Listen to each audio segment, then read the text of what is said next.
ॐ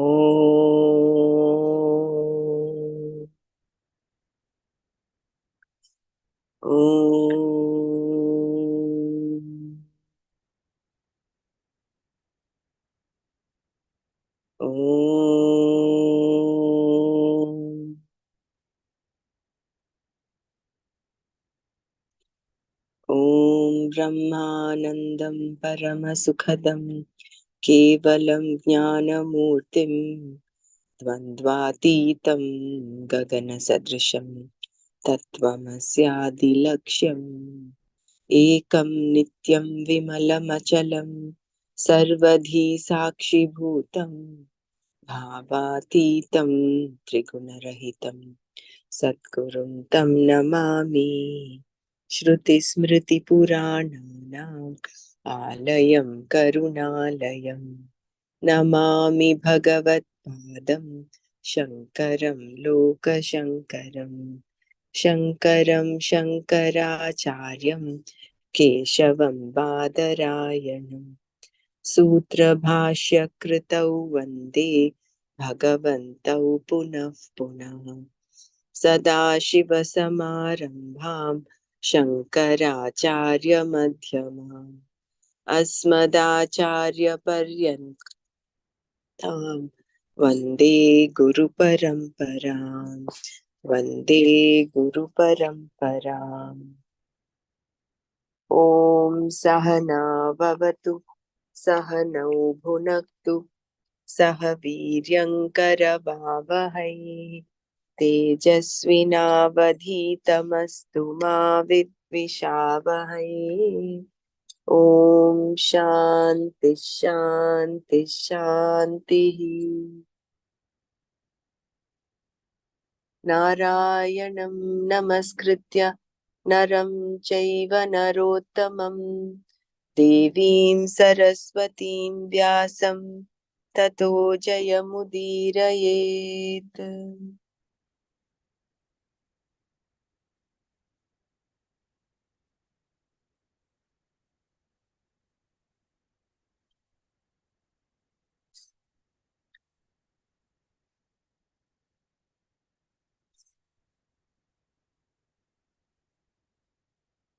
अथ त्रयोदशोऽध्यायः क्षेत्रक्षेत्रज्ञविभागयोगः। अर्जुन उवाच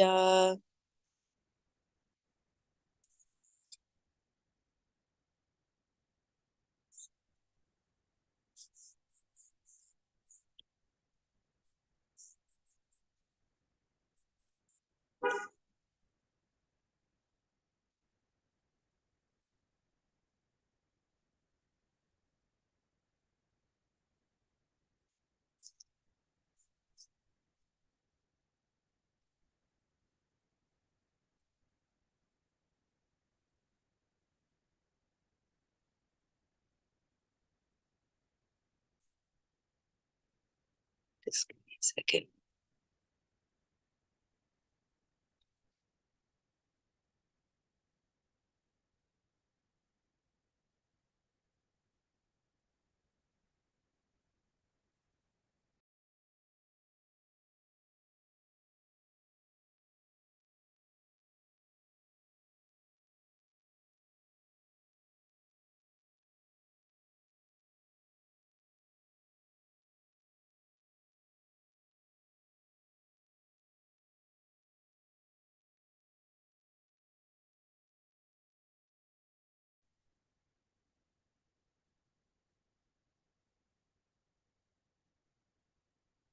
ॐ श्रीमद्भगवद्गीता त्रयोदशोऽध्यायः क्षेत्रक्षेत्रज्ञविभागयोगः।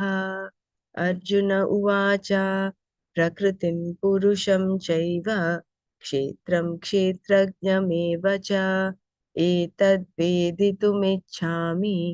ज्ञानं ज्ञेयं च केशव। श्रीभगवानुवाच इदं शरीरं कौन्तेय क्षेत्रमित्यभिधीयते एतद्यो वेत्ति तं प्राहुः क्षेत्रज्ञ इति तद्वित्। vidaha.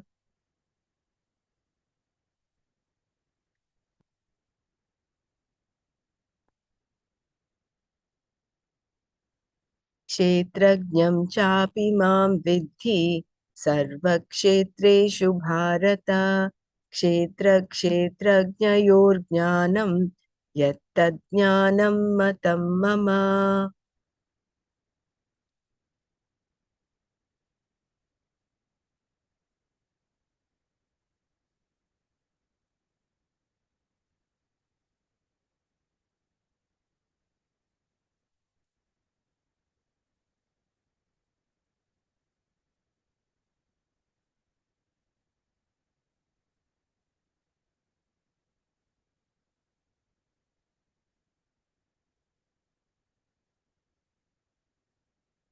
So we'll stop here today because we'll go back to what we have done yesterday.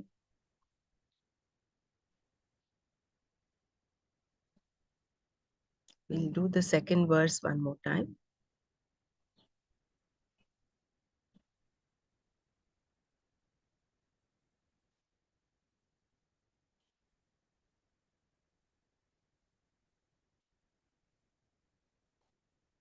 Yeah. Cha api, and also mam, me, sarva kshetreshu, in all the bodies, kshetrajnam, as the knower of the body, vidhi, may you know, bharata, bharata, O descendant of Bharata, Arjuna, yat, that which is kshetra kshetrajnayoho, of the body and the knower of the body, jnanam, knowledge, tat jnanam, that is truly knowledge, matam mama, this is my vision. O descendant of Bharata, Arjuna, and also may you know me as the knower of the body in all the bodies, that which is knowledge of the body and of the knower of the body is truly knowledge. This is my vision.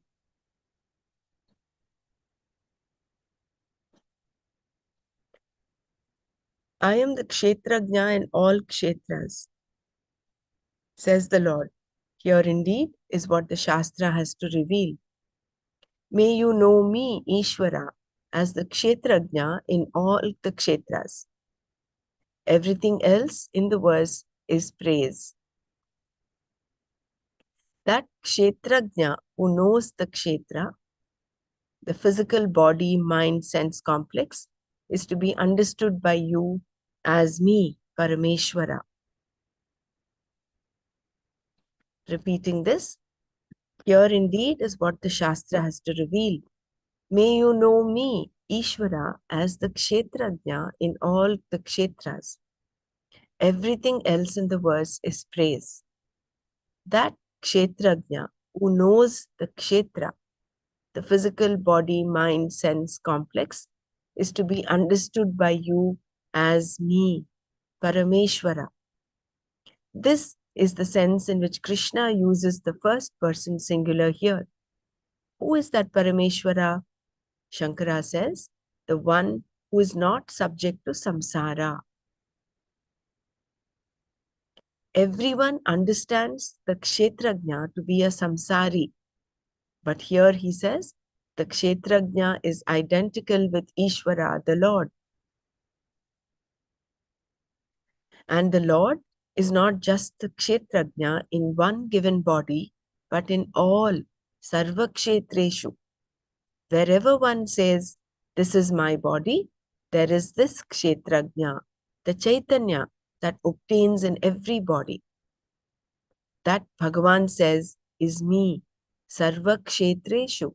In all the bodies, I am the Kshetrajna. In other words, he is saying, you are me. Every person is me, Parameshwara. Shankara explains that this one Kshetrajna is seemingly divided into countless forms, beginning from Brahmaji to a clump of grass. Why seemingly divided? Only by the Upadhi is it divided, not essentially. When one sun is reflected in many mirrors, although it looks as though there are many suns, there is in reality only one. Similarly, one Parameshwara alone is the Kshetrajna, seemingly divided because of the Upadhis as Brahmaji, Indra, Varuna, Agni, Gandharvas, Yakshas, humans, animals, microbes, trees, plants, etc.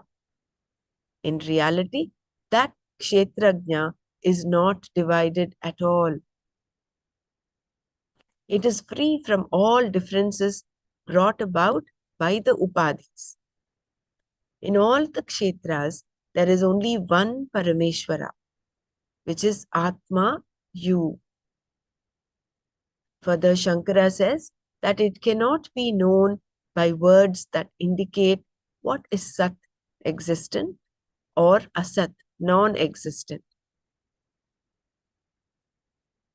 Further, Shankara says that it cannot be known by words that indicate what is Sat, existent, or Asat, non-existent. A pumpkin is Sat. It is evident to you as an existent thing, whereas its beard is Asat, also evident to you as a non-existent thing. The knowledge of both is and is not is generated by a means of knowledge, pramana. And you, the one who operates this pramana, is distinct from the object known.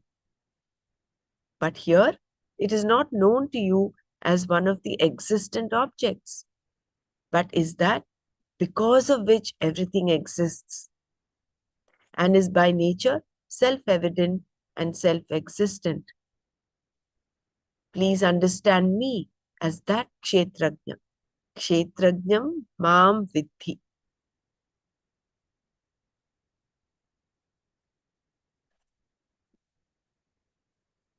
Arjuna is addressed as Bharata, which can mean simply the one born in the family of Bharata.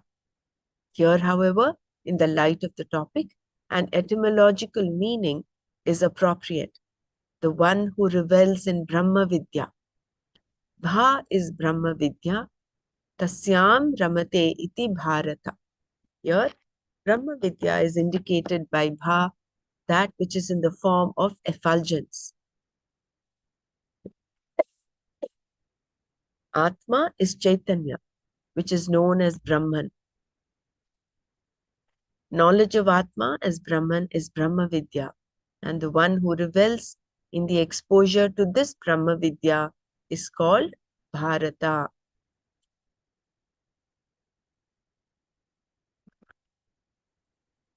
This alone is knowledge. Kshetrajna, you, the individual, is non-separate from Ishvara.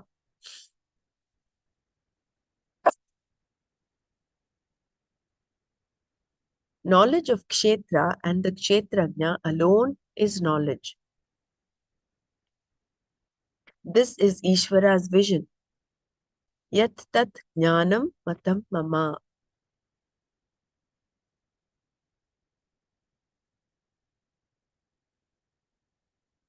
Mata here is not contention or opinion, but recognition of a fact. Whenever such an expression is used in the Shastra, it is a final verdict, not a matter of contention. Other than this knowledge of the truth of the Kshetra and Kshetrajna, which is Ishvara, there is nothing remaining as an object of knowledge because Ishvara is everything. Not only is the physical body Kshetra, the mind, senses, etc., and the entire physical world is also Kshetra. All this is implied here and will be unfolded in the verses to come. We thought the physical body was Atma, the Kshetrajna. So we thought the physical body was Atma, the Kshetrajna. Now we discover that not only the world, which we know very well is kshetra, but our physical body and all that is within it, mind, senses, etc., are also kshetra. Therefore, everything is kshetra, and what remains to be known are the kshetrajñas, of which there is only one, though we think of them as many. Kshetrajna and kshetra together cover everything. Nothing is left out. Therefore, the knowledge of kshetra and kshetrajna alone can be considered knowledge, because in this, nothing remains to be known. Krishna explains this further. Because it does not omit anything, it is the knowledge of the whole.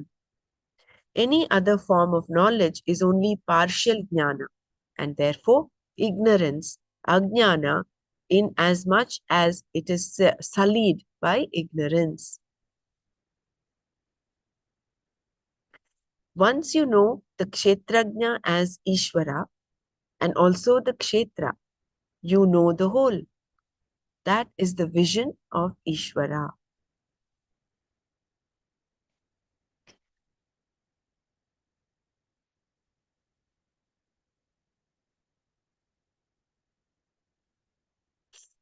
Kshetra implies this entire world, as will be told later. And this threefold body, Sthula, Sukshma, and Karana, the one who is a witness of all these, the Pratyagatma, is here called Kshetrajna and identified as being non-different from Ishvara. Thus, this verse is a Mahavakya. Bhagavan says, in all kshetras, may you know me as the Kshetrajna. Kshetrajnam chapi mam vidhi sarva kshetreshu bharata. That means there are not many kshetrajnas. There is only one, and that is not separate from Ishvara, who is not a samsari and is the cause for the entire world. May you understand, vidhi, that knowledge of the kshetrajna, kshetra and kshetrajna. This has to be said because there is confusion. The kshetra, the physical body, is taken as kshetrajna, the knower of the kshetra. Therefore, the knowledge of the kshetrajna, the I being identical with Ishvara, the Lord, and of everything else being kshetra, depending upon that kshetrajna, is called jnana.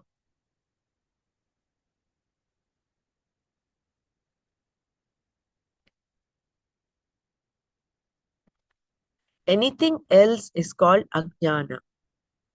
If Ishvara is looked upon as someone separate from yourself, there is ajnana, ignorance, because the truth is that Ishvara and the Jiva are identical. That is the vision of Ishvara. Because this verse is a Mahavakya, it is very elaborately commented upon by Shankara. Kshetrajna, you, the individual, is non-separate from Ishvara, and that Ishvara is one, which means there is only one Kshetrajna, Atma, not many. Therefore, in the vision of the Shastra, everything is one. You are the whole in that there is nothing separate from Ishvara, and essentially you are Ishvara. Sat Chit Anandam Advayam Brahma. This being the vision, there is a necessity, Shankara feels, to unfold it as the vision of the entire Shastra, and he therefore has an elaborate inquiry here. He begins with the view of an opponent to this vision, Purva Paksha, because Vichara is required when there is something to be known and there are varying contentions about it. Within the realm of ignorance, there can be any number of contentions, all of which have to be answered in order to understand the vision. That which was declared as jnana is established in the discussion that follows. It is important, first of all, to understand that the one who knows the kshetra is the one who illumines it as Sakshi, Atma.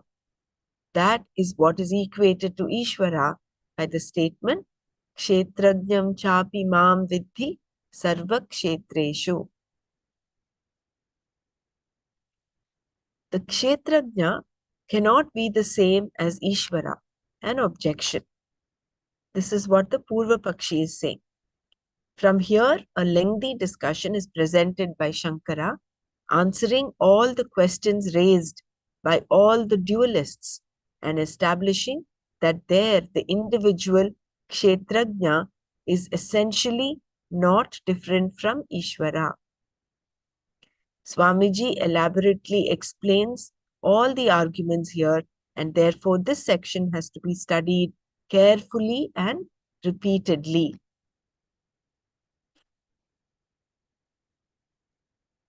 So the objection that Kshetrajna cannot be the same as Ishvara. This is the objection.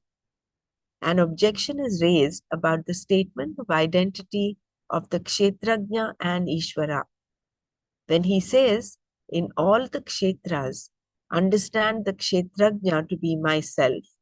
Kshetrajnam chapi mam vidhi sarva kshetreshu. Does Bhagwan really mean that the Kshetrajna, the I, is Ishvara?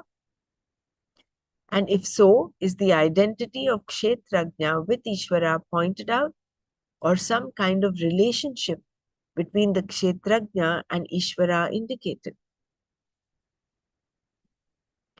So the question is it an identity or is it a relationship?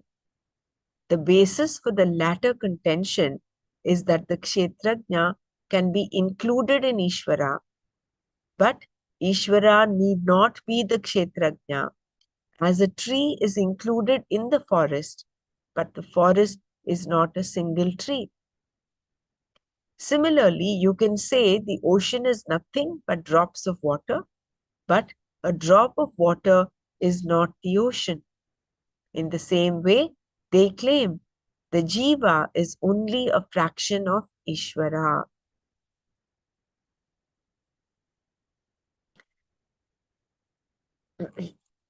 So the thing is, Ishvara is huge, is big, and jiva is only a fraction of that. That is the contention of the Purva Pakshi.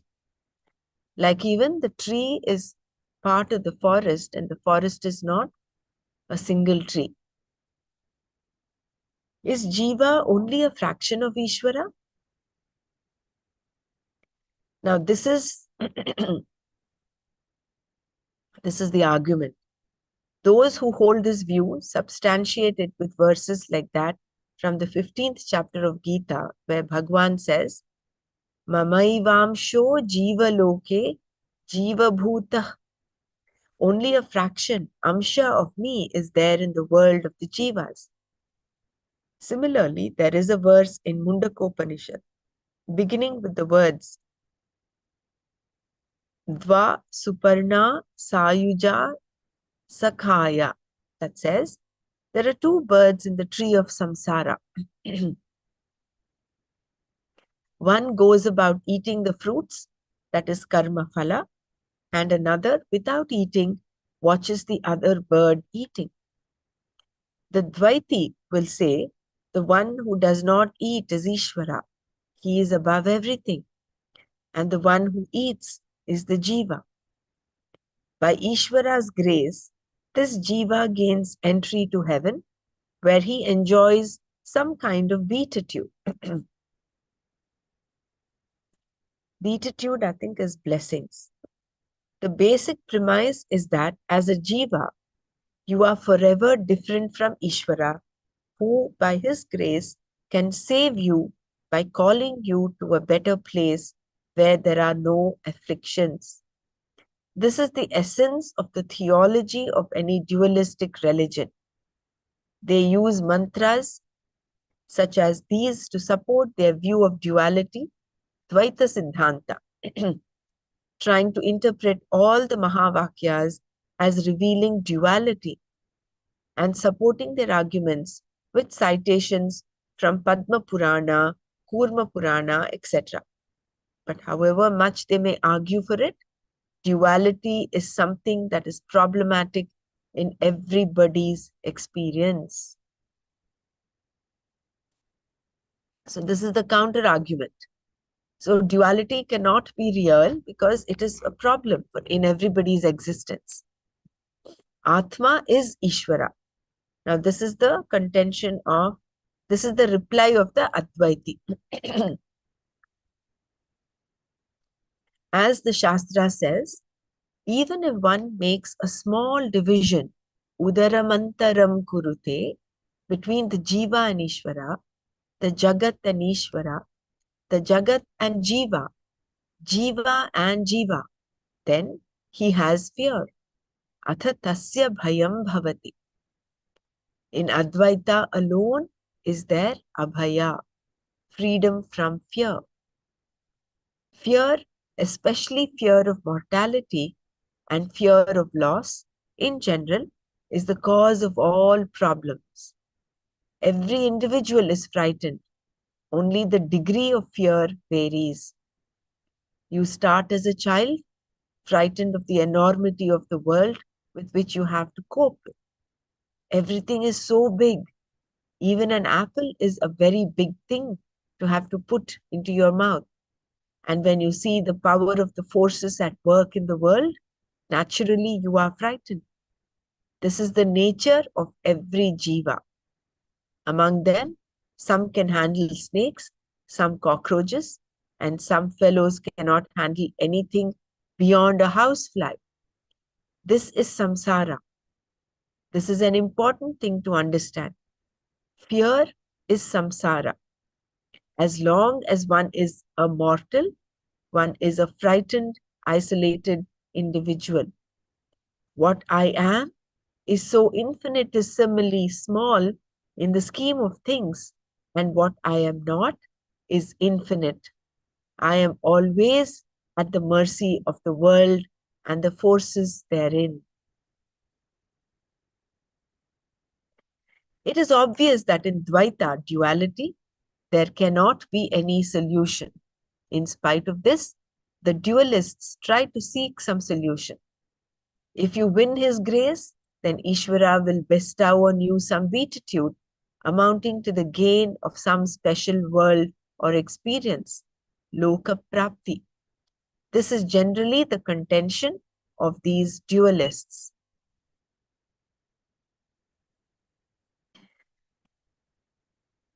So how is the Advaita, how is it being countered? By saying, udaram antaram kurute athatasya bhayam bhavati. And that is our fundamental problem of fear. So Dvaita philosophy cannot explain it out. If Jiva and Ishvara are identical, then Ishvara will become a samsari, says the Dvaiti.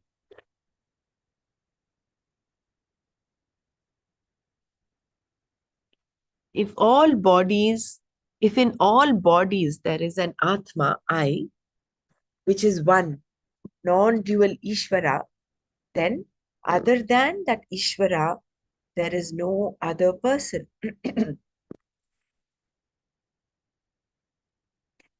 That being so, let me read this again. If in all bodies there is an Atma, I, which is one non-dual Ishvara, then other than that Ishvara, there is no other person. That being so, there is no enjoyer, bhokta, nor is there a doer, karta, because Ishvara being such an ananda and not subject to samsara is neither a karta nor a karma phala bhokta. If you say this Atma, I is Ishvara, that means I am not a bhokta, which is not my experience of myself. If on the other hand, you say that Ishvara is also a bhokta, By knowing that I am that Ishvara, there is no gain. I continue to be the same samsari. But Ishvara is always presented as the one who is not subject to samsara. If that Ishvara is Aham, there is no separate Bhokta. Until now, I considered Atma to be a Bhokta. I am the one who is the enjoyer of my Sukha and Dukkha. All my experiences tell me that I am the enjoyer. Now, you say Atma is Ishvara. So, in addition to knowing very well that I am a samsari, I now know that Ishvara is also a samsari. If the jiva is equated to Ishvara, and if there is no other enjoyer, Ishvara becomes a samsari. So this is the contention of the Vaiti. Either Ishvara becomes the samsari or there is no samsara at all. Both are unacceptable. If the Lord becomes a samsari because he is identical with the jiva,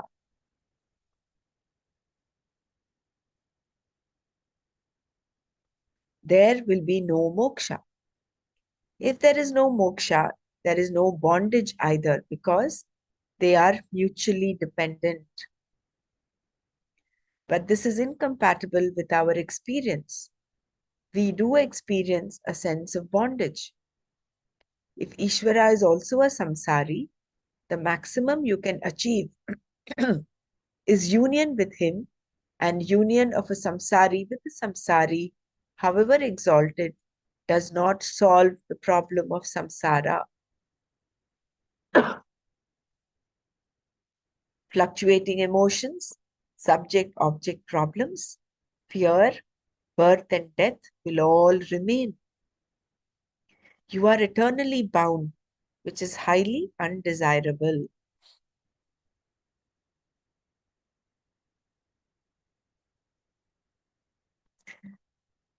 If there is no samsara for the jiva, then the shastra will become useless. This is who's saying? This is the Dvaiti's argument. So this was the last paragraph was Shankara's argument. Either Ishvara becomes the samsari or there is no samsara at all. Both are unacceptable. So that was the reply of Shankara. Because then you're eternally bound, which is highly undesirable. If Ishvara is also a samsari. If there is no samsara for the jiva, then the shastra will become useless. This is the Dvaiti's argument again. If on the other hand, Ishvara is not a samsari, and there is identity of the jiva and Ishvara, there is no samsara for the jiva. In that case, what is the purpose of the Shastra? The study of Shastra is declared as being for moksha, freedom from samsara, which is bondage. The Shastra is a pramana because of which there is knowledge, and that knowledge liberates you.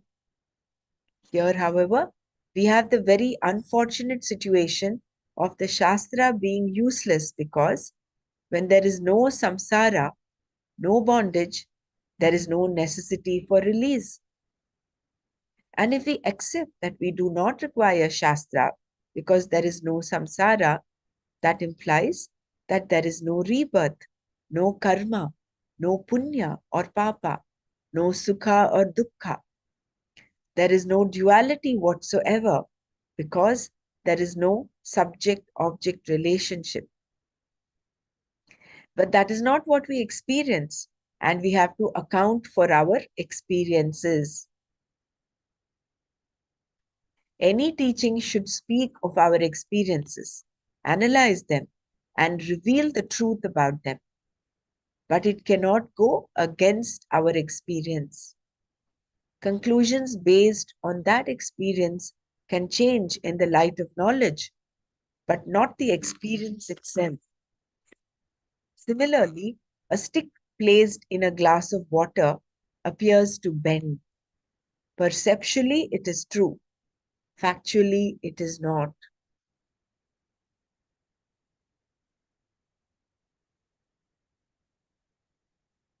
So the latter half of the paragraph is Shankara's argument saying if there is no samsara for the jiva, then the shastra becomes useless. Because if there is no samsara for the jiva, then there is no question of moksha because he is eternally free. But that is not our experience. Our experience is that we feel we are bound. So therefore, we start from where what our experiences is, and the teaching has to start from there, and then analyze the experiences and reveal the truth about them.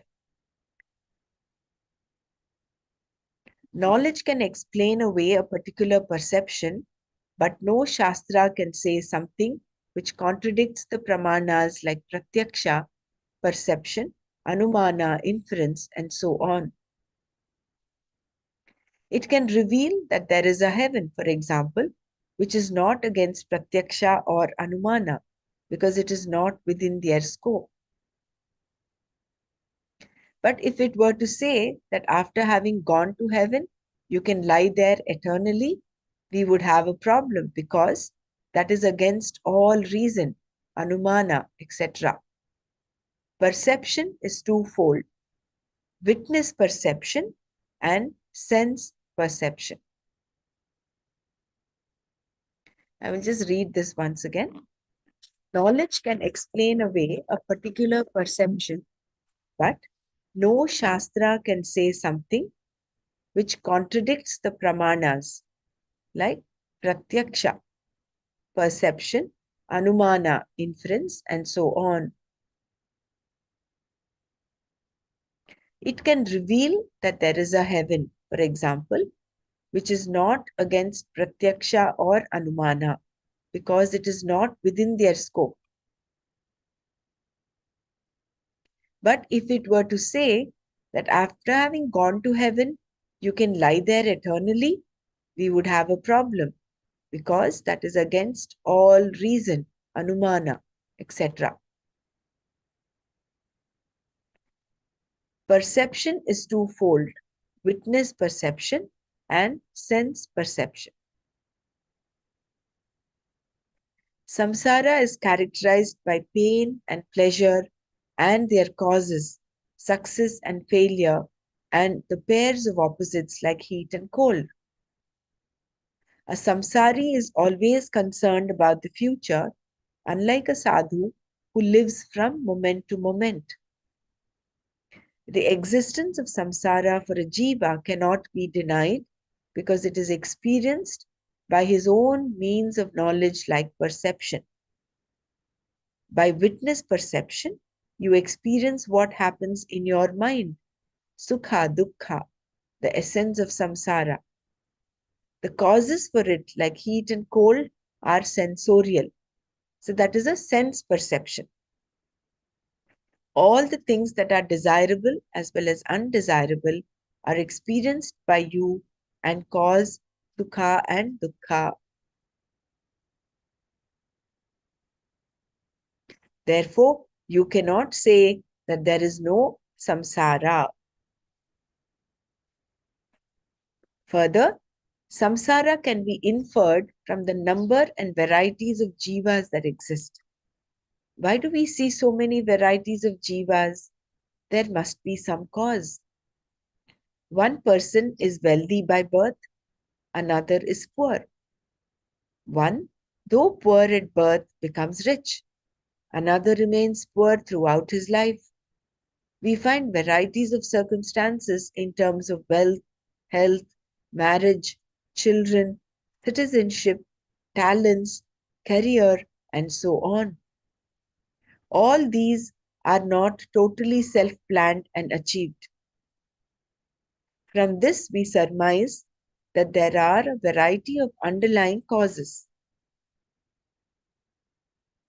Otherwise, how can we account for these differences?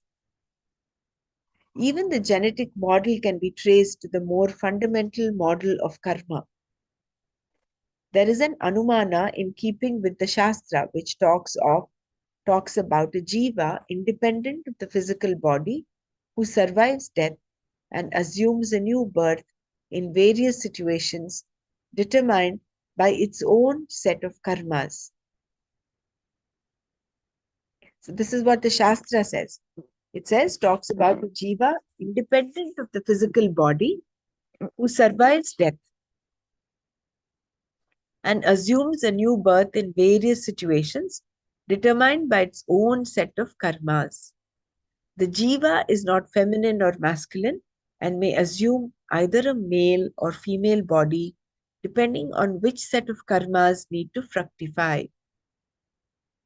That means each jiva is a bhokta and a karta. So samsara caused by punya and papa resulting from dharma and adharma is inferred.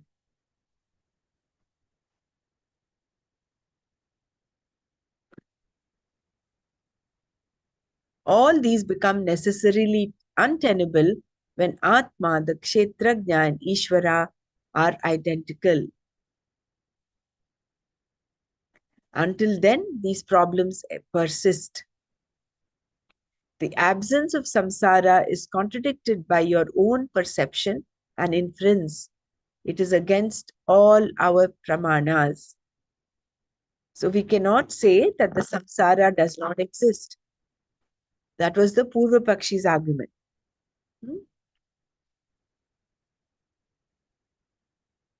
This argument is not valid, says Shankara. This argument, Shankara says, is not valid. If the Jiva and Ishvara are identical, the Jiva has no samsara. This is exactly what the Shastra says. Until you recognize that identity, you have samsara. Everything is proper. Knowledge and ignorance being entirely opposed to each other, under the spell of ignorance, this is all possible. We have to find out which accounts for what.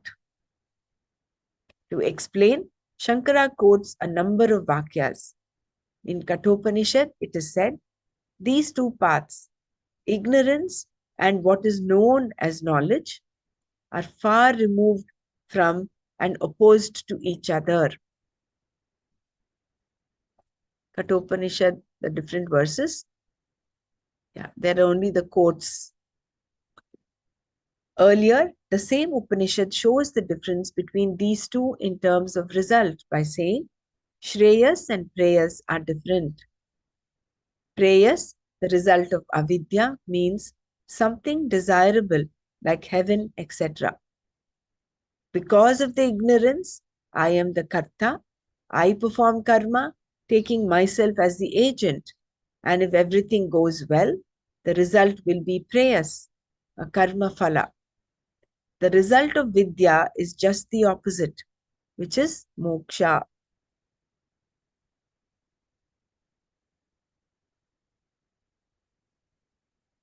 So Shankara is now giving his counter argument to the argument that which says that if Jiva and Ishvara are identical, then the Jiva has no samsara.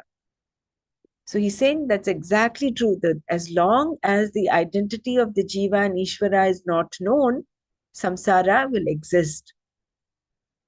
Everything is proper because knowledge and ignorance are opposed. So as long as there is avidya, that the Jiva is identical with Ishvara, you have samsara, you have papa punya, you have karma phala, karma, bhoktrutva, kartrutva, all of that. And that prayers, that is what he's quoting, Kathopanishad. There are two paths. In Kathopanishad, it is said, these two paths, ignorance and what is known as knowledge, these two paths are far removed from and opposed to each other. So earlier, the same Upanishad shows the difference between these two in terms of result by saying Shreyas and Preyas are different. Preyas, the result of avidya, means something desirable like heaven, etc. Because of the ignorance, I am the karta. I perform karma, taking myself as the agent. And if everything goes well, the result will be preyas, a karma phala. The result of vidya is just the opposite, which is moksha. As a link in the Sampradaya, generally we quote Vyasa as Shankara does here. He quotes from the Mahabharata. Dvau imau atha panthanau. There are these two paths. One is knowledge, jnana marga, leading to shreyas. The other is karma marga, leading to preyas. Under the spell of ignorance, the jiva is seen as different from Ishvara, and one falls prey to the notions of doership and enjoyership. Punya papa, sukha dukkha, experiences, and so on. This is all invalidated with knowledge. But when there is ignorance, there is bondage, and a moksha shastra becomes valid, as do karma phala and experiences of sukha dukkha. Even in the Gita, the two types of pursuits are discussed, one leading to moksha, the other to rebirths. So, the basis of Shruti, Smriti, and proper reasoning, one understands that this argument that if the jiva is Ishvara, Ishvara becomes a samsari, or if Ishvara is not a samsari, there is no samsara, is not proper.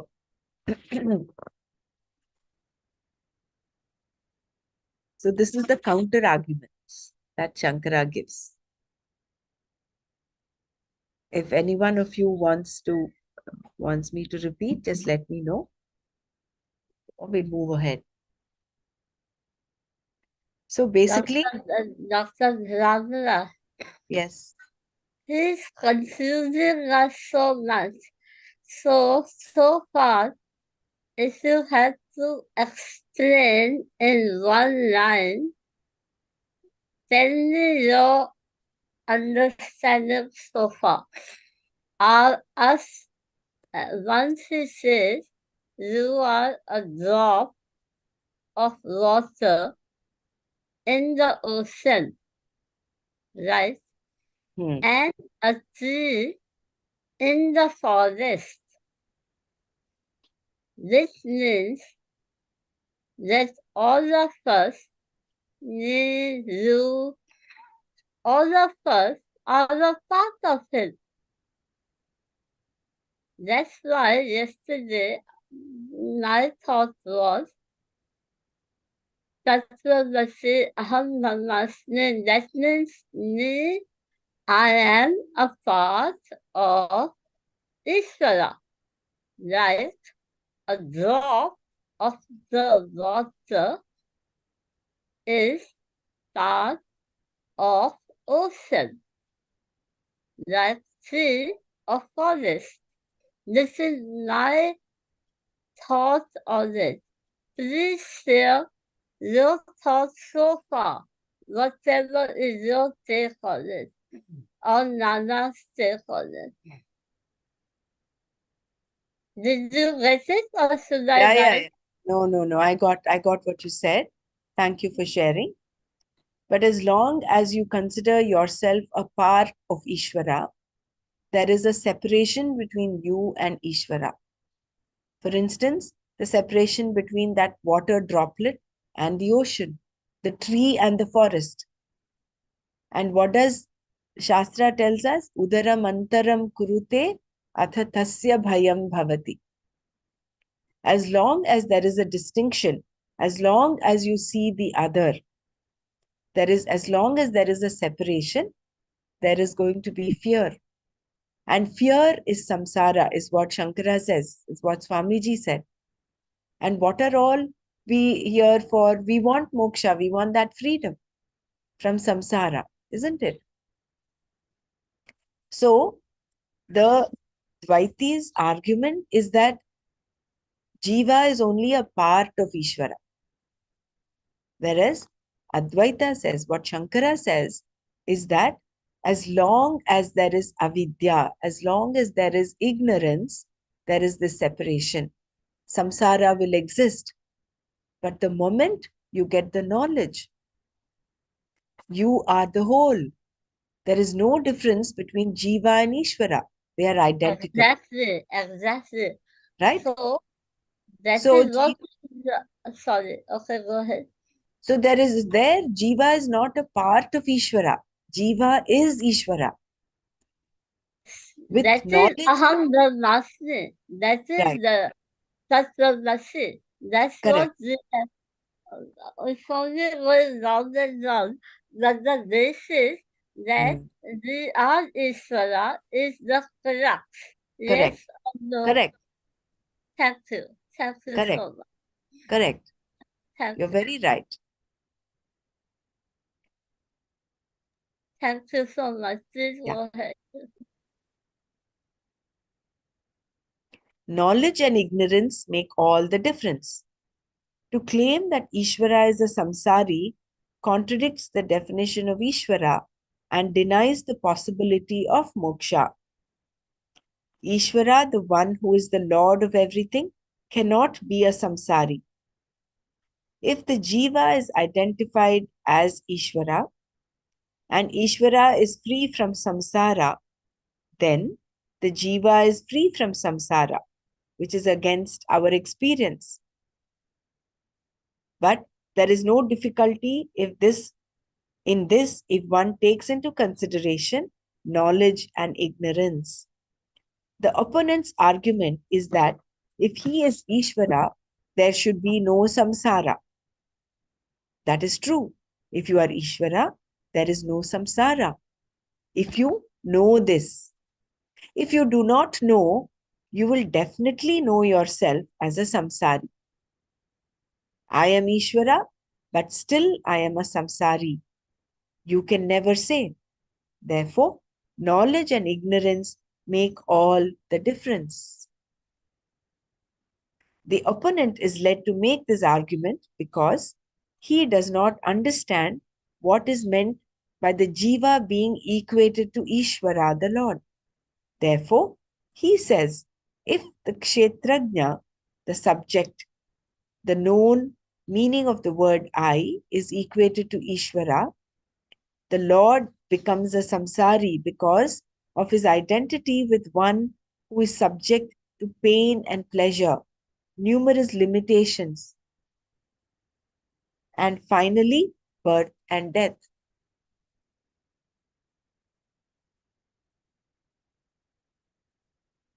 This is inconsistent with his being the Lord, who is defined as omniscient, omnipotent, and so on. On the other hand, if the Lord is not a samsari and still has identity with the jiva, there will be no samsara. I would have no limitations, which is against my experience. Shankara, having raised the objection, says, all this is possible because of ignorance and knowledge.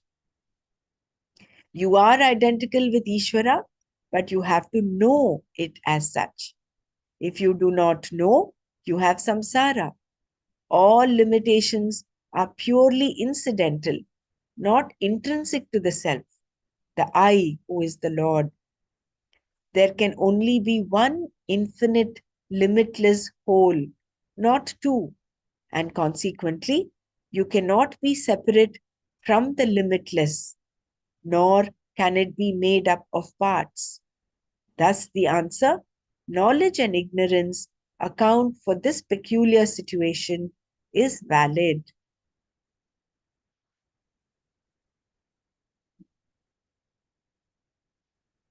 I will read this paragraph one more time. The opponent is led to make this argument because he does not understand what is meant by the jiva being equated to Ishvara, the Lord. So the Purva Pakshi, Shankara says, makes this argument because he does not understand what it means for the jiva to being equated to Ishvara. Therefore, he says, that is, he is the Purva Pakshi. If the Kshetrajna, the subject, the known meaning of the word I is equated to Ishvara, the Lord becomes a samsari because of his identity with the one who is subject to pain and pleasure, numerous limitations, and finally birth and death. This is inconsistent with his being the Lord, who is defined as omniscient, omnipotent, and so on. Isn't it? So if Jiva is equal to Ishvara, then because the Jiva goes through pain, pleasure, so automatically Ishvara is also subject to, is becomes a samsari, which is not true because Ishvara is omniscient, omnipotent, and so on. So that argument is invalid. On the other hand, if the Lord is not a samsari and still has identity with the Jiva, there will be no samsara. So Lord is omnipotent, but he is equal to Jiva. In that case, the samsara will be negated. But that is not our experience. In our experience tells us we go through pain, pleasure, sukha, dukkha. So that argument is also not true. So I would have no limitations which is against my experience. Shankara, having raised the objection, says all this is possible because of ignorance and knowledge. So therefore, Shankara brings in the aspect of ignorance and knowledge. As long as one is reeling in avidya, there is samsara. The moment there is knowledge, there is no samsara. And then your identity with of the jiva with the Ishvara is recognized, is realized. All limitations are purely incidental, not intrinsic to the self, the I who is the Lord. There can only be one infinite, limitless whole, not two. And consequently, you cannot be separate from the limitless, nor can it be made up of parts. Thus, the answer, knowledge and ignorance account for this peculiar situation, is valid. The limitations are due to ignorance and can be removed by knowledge.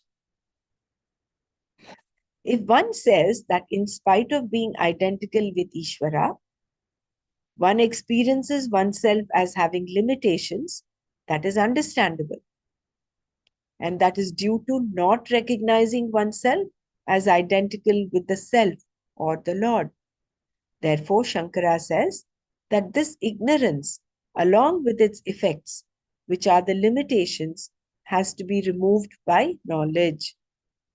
For this, we have Shruti, the Veda, supported by non-Vedic texts like Gita that corroborate the Shruti, and also reasoning, Nyaya, that supports the Shruti. All the three are important. The Shruti is the source book for this knowledge, which can be acquired here, now, in this birth. If you know that the self is identical with Ishvara, the Lord, you are free from the sense of limitation. The body, mind, and senses will continue to have their limitations, but they do not cause the self to be limited. That the body is limited is not the problem because it does not look upon itself as limited. The mind is purely a thinking faculty, which can function in the form of cognition, memory, emotions, etc. But it has no sense of limitation. The sense of limitation is centered on the I notion.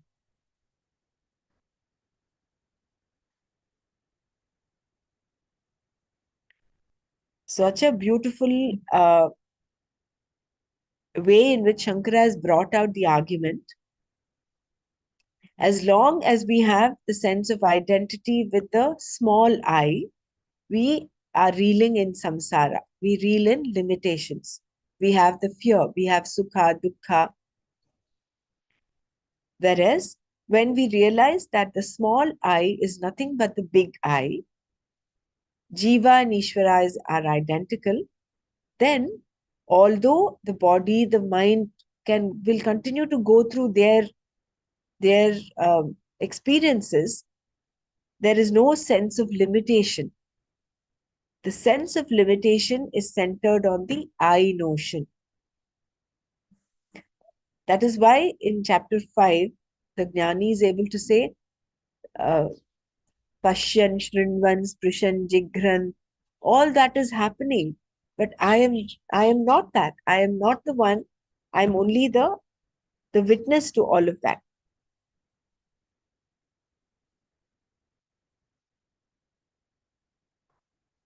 On inquiry, this I, the Ahankara, the subject, reduces itself not to another thought form, but to the content of the thought form, which is consciousness. The one who recognizes that I, the Pratyagatma, as identical with Ishvara, sees that he is already free from any form of limitation. He knows that he is the truth of everything, and therefore the Shruti says, if one were to know this here, this is truth. Iha ched avidit avedit iha ched avedit atha satyam asti. On the other hand, if one were not to know here in this life, na ched iha avedit, the loss is immense. Mahati vina vina vina vinashti. Mahati vinashti. In fact, the loss is infinite because what you are losing is the infinite, exactly what you want to accomplish. Freedom from limitations is an already accomplished fact. Not knowing that, you have to take yourself as other than limitless, which can only be limited. Experience and interaction confirms that and one cannot help but experience the pain of limitation. Thus, the endless struggle to be different begins, not realizing that no matter what one does, one will be the same limited person. From the Shruti, we understand that if there is ignorance, the person is bound. If there is knowledge of the self, he is free. Another Shruti says, the one who knows that in this way becomes immortal here. Tam evam vidwan amrita iha bhavati. I will read this paragraph again. On inquiry, this I, the Ahankara, the subject, reduces itself not to another thought form, but to the content of the thought form, which is consciousness. So this is what Ramana Maharshi talks of, the I merging, the small I merging into the big I. So it is not another thought form. It is not like saying I uh, identifying with that ahankara, whereas to the content of the thought form.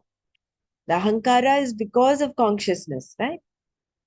The fact that we have the mind, body, senses, ahankara is because of the consciousness. So when on inquiry or with knowledge, this I ahankara doesn't become another thought form. It is not separated from the consciousness, but it becomes the content of the thought form, which is consciousness. The one who recognizes that I, the Pratyagatma, as identical with Ishvara, sees that he is already free from any form of limitation. Because he sees himself as limitless, as infinite. He knows that he is the truth of everything, and therefore, the Shruti says, if one were to know this, here there is truth. Iha chet avedit atha satyam asti. On the other hand, if one were not to know here in this life, na chet iha avedit. The loss is immense. Mahati vinashtihi. In fact, the loss is infinite because what you are losing is the infinite, exactly what you want to accomplish.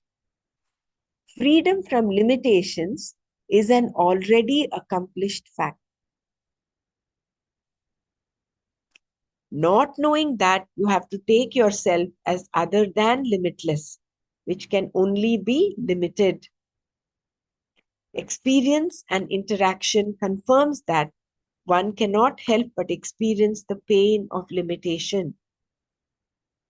Thus, the endless struggle to be different begins, not realizing that no matter what one does, one will be the same limited person. So we are caught up in this circle, eternal circle of doing. We go on doing, doing, doing in order to find that we are limitless, in order to be free from that limitation. But unfortunately, no amount of doing will help liberate us because it is already an accomplished fact. Freedom from limitations is an already accomplished fact. We only have to recognize that.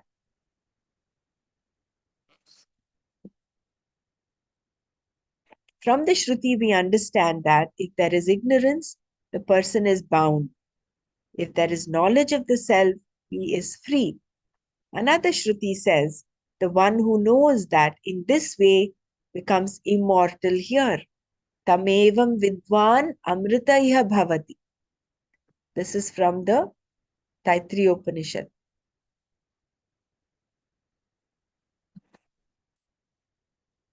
Should I continue? Does anyone want to share or say anything? Okay. The one who knows the self as Brahman is immortal. The one who knows this self in this manner as identical with Brahman is immortal. Previously, he considered himself subject to time and therefore mortal. With the discovery of himself as timeless, he is no longer under the misconception that he is bound by time. Here, time stands for every sort of limitation. Even though the body continues to be bound by time, he knows that essentially he is not.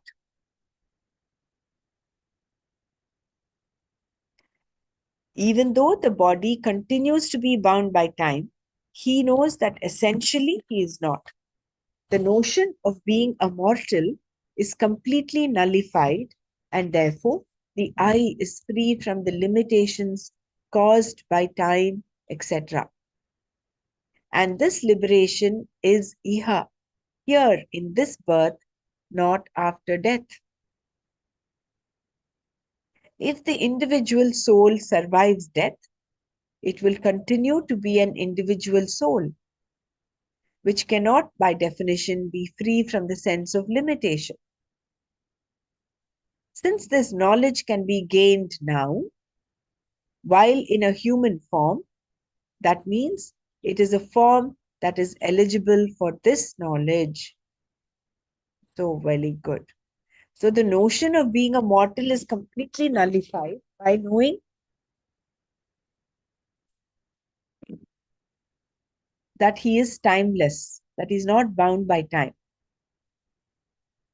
The I, therefore, becomes free from limitations caused by time. And this liberation is iha, here in this birth, not after death. If the individual soul survives death, it will continue to be an individual soul, which cannot by definition be free from the sense of limitation. So it will again come back into the samsara. Since this knowledge can be gained now, while in a human form, that means it is a form that is eligible for this knowledge. Therefore, this human birth is so precious. It is only in the human form that we are capable of and eligible to get this knowledge. There is no other way than knowledge for moksha. Shruti herself makes it clear that there is no other way than knowledge to gain this freedom. Nanyah pantha vidyate ayanaya.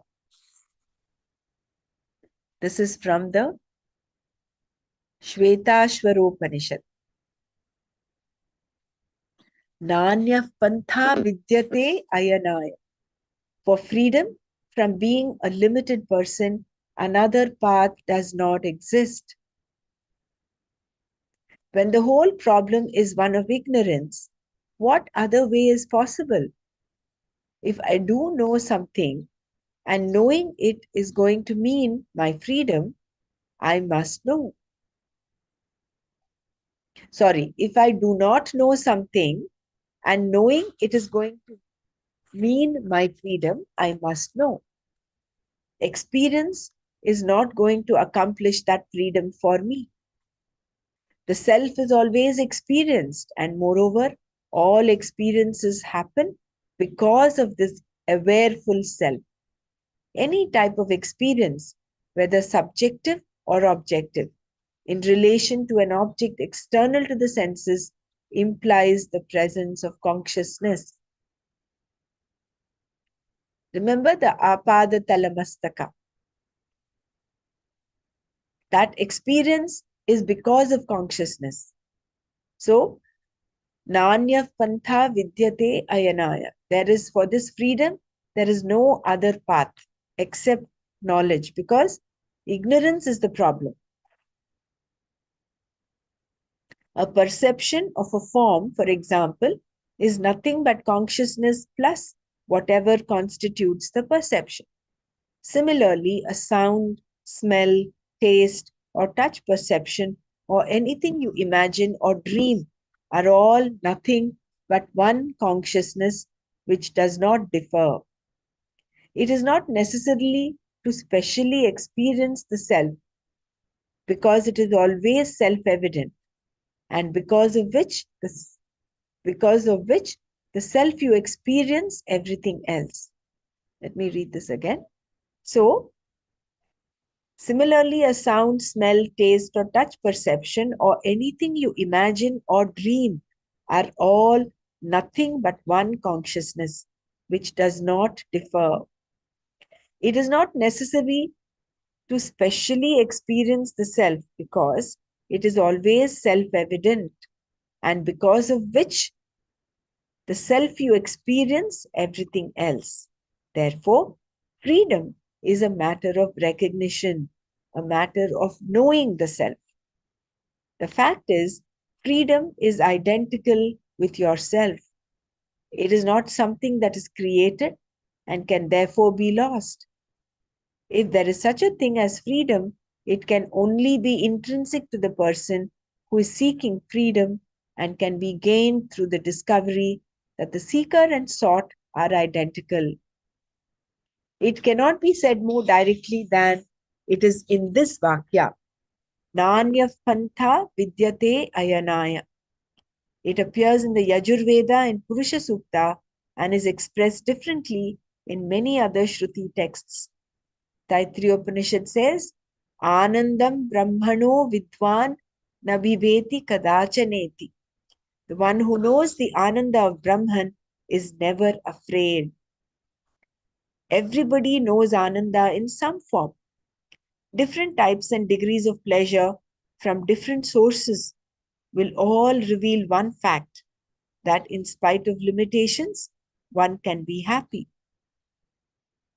This means that whatever Ananda you experience is nothing but a taste of what the self is. What does it mean then when we say one knows the Ananda of Brahman? Brahman is not an object, but the self. And therefore, this is the Ananda of oneself, the limitless, the whole. The one who knows this is naturally not afraid of any other thing, because there is no other thing. It is not possible to be limitless and at the same time encounter the presence of a second thing. The limitless plus something is incidental, name and form, nama rupa. The essential truth of all names and forms is yourself. Space, time, all names and forms are the self. Yet the self is independent of all of them, while they are not independent of the self. With this knowledge, one is no longer afraid. Like one wave which is understood that it is water, and that every other wave, in fact, the whole ocean is water, knows that it need not be afraid of a breaker. It understands that the breaker itself is another form, both forms being purely incidental. So beautifully explained.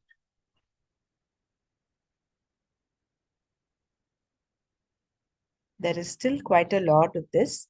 So I think we will stop here, and we'll stop at page 420, and we'll some manana on what we've understood. Let's close our eyes.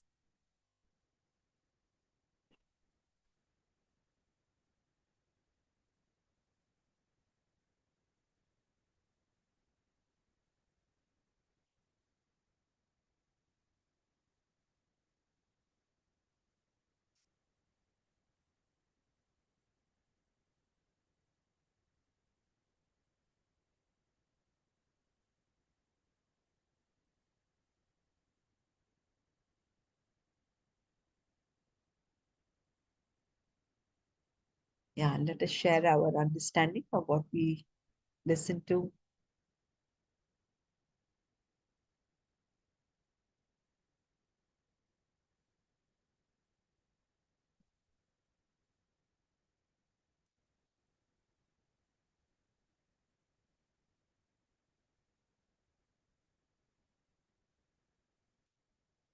So Bhagwan has actually given us a Mahavakya in this verse, where he says, Kshetrajnam chapi mam vidhi sarva kshetreshu bharata.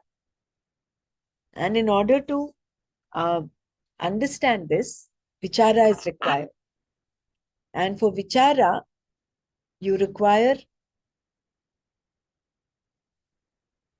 as Shankara has put, a differing opinion, an opposing opinion, and then you can start arguing, and then you can start deliberating on why that opinion, opposing opinion, is not true.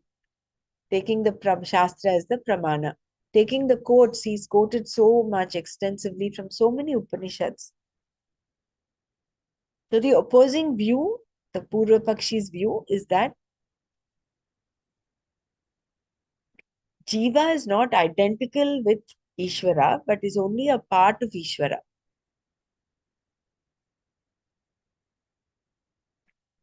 That is one. And they quote several Puranas, Kurma Purana and some Padma Purana and all that. Even chapter 15, where they talk of Mamai Vamsho Jiva Loke. So the whole world is just a part of me, my one amsha of me. So the Purva Pakshis quote these and say that the Jiva is only a part of Ishvara, a fraction of Ishvara. And it's because of Ishvara's grace that he goes to heaven, and that is their contention.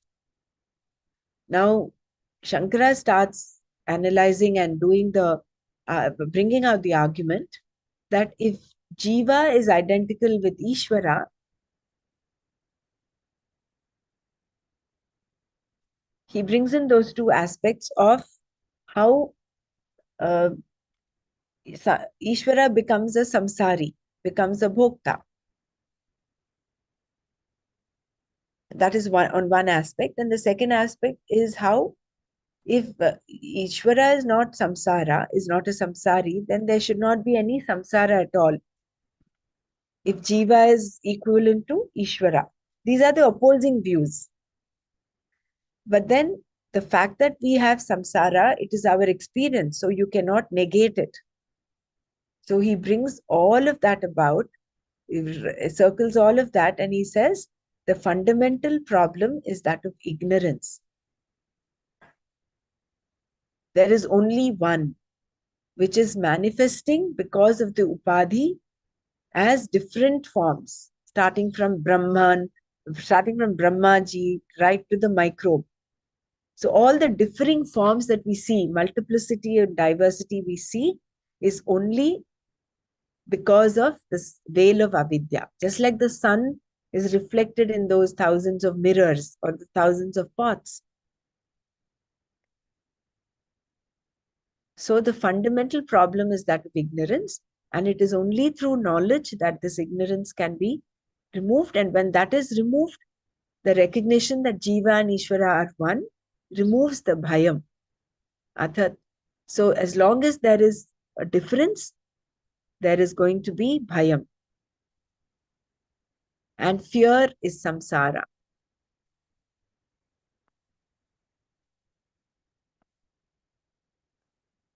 So if anyone wants to share, please go ahead.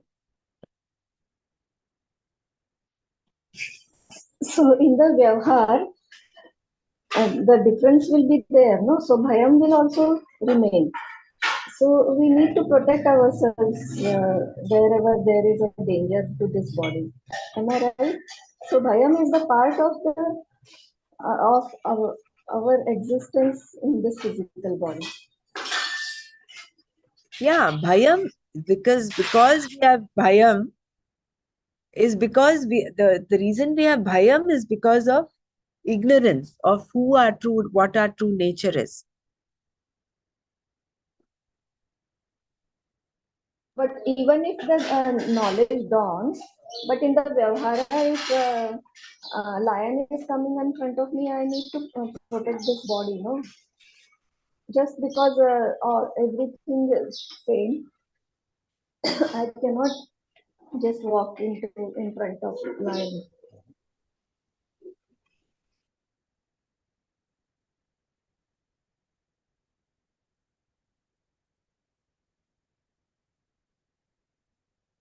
I don't know how to, take that point of view there with respect to a jnani. Because in our, where in the Puranas, wherever in mythology, I think there are instances where the person, there is no animal that fears him and he does not fear anyone. If you look at Buddha, you look at, why talk of all of them? Look at Gurudev. Not that he would wantonly go into a lion's den, but there is no violence around an enlightened being. So for you and me, yes, as long as we are reeling in avidya, we have to make that distinction. That the lion is there, you take care of yourself. But when a person recognizes himself, then I don't know whether that thing still holds good. We need to check this out. Huh? We need to Because Viveka Buddhi is given, no? So as long as this body is there, even if it is a Maya, like Shankara's this example is given, no, that some mad elephant was running and then he also started running. Then somebody said, everything is Maya, then why are you running? Some that kind of example stories. that is as long as you have no aparokshanubhuti. See, that is coming only from the standpoint of knowing it as a concept, but have you actually recognized it? We don't know the state of a recognized being. What kind of, what's going on in his mind. There is no other there for him, isn't it? So that I Right. don't know. Let's park that question.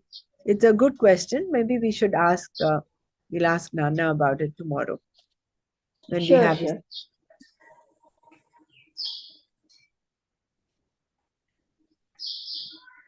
Because Vyavhar Buddhi, as long as this body is there, we need to have that Vyavhar Buddhi. That's what I feel. There is one part where Swamiji was saying, let me just review. He says, the body, mind, senses will continue their functions.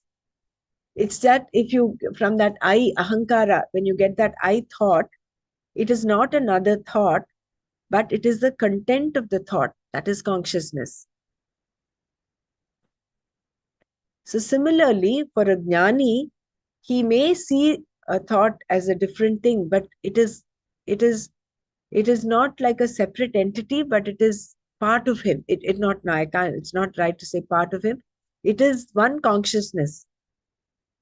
So although Gurudev sees all of us as individuals, and he talks and um, um, converses with us, at one level, he sees everything as one. I think unless we experience it, we will not be able to actually get that, probably.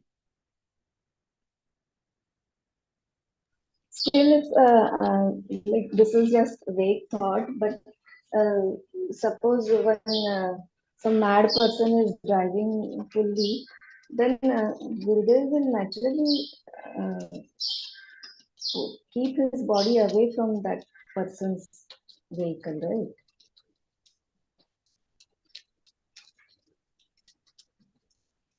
व्यवहार्य बुद्धि सामने वाला पागल है तो व्यवहार्य बुद्धि has to work, no? Yeah. We are not contending that transactional reality is there, and that we have to. And that's why a jnani has that lesha avidya. So here the thing is not about that. No, the whole point of what we read today is about the Urvapakshi's argument that Ishvara and Jiva,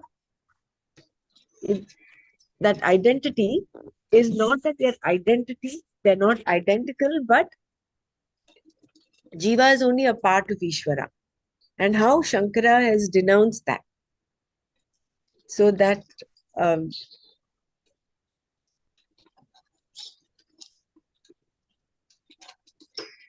and it is only because of knowledge, because of avidya, we have this distinction, this separation. And once we get that knowledge, then the difference, I think there is someone who, yeah. So there is, so when there is, as long as there is that avidya, we see this world as separate from me. And as long as there is that distinction, there is fear. That is the train of thought of the Shruti, of the different Upanishads that Shankara has quoted, that Kathopanishad, Taittiriya Upanishad. And he very beautifully mentions that fear is samsara. And once that fear is gone, and where can that happen? It can happen iha, in this human form, here in this life, not elsewhere, not after death. So once that distinction, that the separation is nullified by knowledge, then there is freedom. That is when that I, the small I, merges with the big I. The fact, the question that you brought in about transactional analysis, transactional reality, is as long as the enlightened person has the body consciousness, the sense of body is there, as long as the prarabdha is there for him, he has to exhaust that prarabdha. He, I think, will have these two levels of identity, transactional as well as the paramarthik, which sees everything as one. He will also eat dosa and idli only. He will not eat mud because he considers dosa, mud, everything to be the same. No, I don't think that is the thing. As long as the body is there, the body sense is there, the body will continue to do what it has, but he does not, he is free from the bhoktritva and the kartritva bhavana. That is the difference between a jnani and an ajnani. So the bodily functions, the mind functions, all that will be continuing to happen according to their prakriti, according to their but he's coming from that he's coming from that non-doership. And therefore he is Hariom, not bound, and therefore he is also not going through the pairs of opposites. He's not going through sukha, dukkha. Yeah, go ahead. I think someone wanted to say something. yeah, Hariom, I did not get the question. Could you please repeat the question? I'm on train actually, so the network is very bad. So kindly repeat the question. Maybe tomorrow we can have it. The question I just wanted to hear again. I think what Madhuri ji, you want to say express your question, Madhuri? No, you only explain. No, you mentioned your question. You had asked the question, no?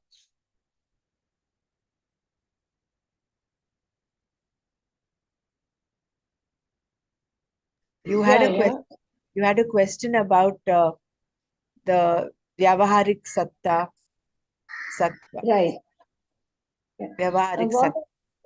correct? What I was trying to understand that enlightened.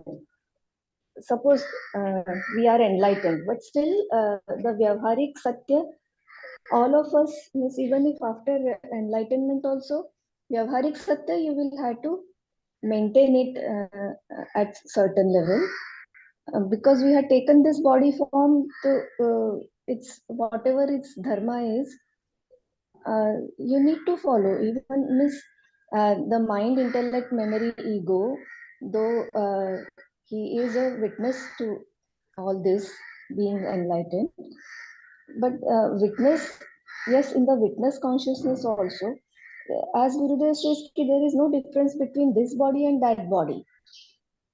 Means when he points out his body and some another body, if you are not torturing the other body, and if you are torturing this body which you call it as your my body, then also it is a violence. So like he sees all the physical bodies same as his own, or he doesn't see any physical bodies, it's one and the same thing. But in the vyavhar, the way his viveka, his mind will work, though it is the antakaran completely purified, but as long as he is there in the body, he has to follow the dharma of the body, na. So if some mad person is driving a rough car and the car is coming in his direction, he needs to give the way to that car. He needs to miss, he has to move his body from that path, that from his way, that mad person's way. He cannot just stand there, no, that car and the person who is driving, and I am the same. He has to use that viveka, na, vyavhar, satya, and the dharma of the physical body and its existence. The Yeah. enlightened person will also have to follow the dharma. Can you request you, Madhuri ji, to write this down and put it on the chat or in the WhatsApp group, so that tomorrow when we have Nana session, let's bring this up. Nana will be able to address this. Yeah, because many times we also say, yeah, Gurudev is taking care and it will happen, he will do. Gurudev says, you put your 100% and then you surrender, and then this thing will be taken care. Your grace will take care of your this thing. पहले से ही हाथ पैर गिरा के ऐसे ही बैठे रहेगा तो नहीं होने वाला है काम. So I think so we need to use our viveka, and in spite of the antakaran shuddhi, you just cannot drop everything, and maybe it is one of the states of the enlightened persons. I don't know. We need to ask. Yeah. So please put down, express your question as in the form of a written question. So then we'll put it up for Nana tomorrow. So we'll have to close the session here today. We'll meet up tomorrow, not in the morning at 7:30 India time, but we'll meet up at 9:30 India time. Hmm? Tomorrow we are having the third session of Upanishad Ratnakaram. So if any one of you has any other doubts, either in the Upanishad Ratnakaram or in the Bhagavad Gita, please do mention it. And we'll meet up tomorrow at 9:30 India time. Jai Gurudev. Jai Gurudev. Om Loka Samasta Sukhino Bhavantu. Om Shanti Shanti Shanti. Om Tat Sat Shri Krishnarpanamastu.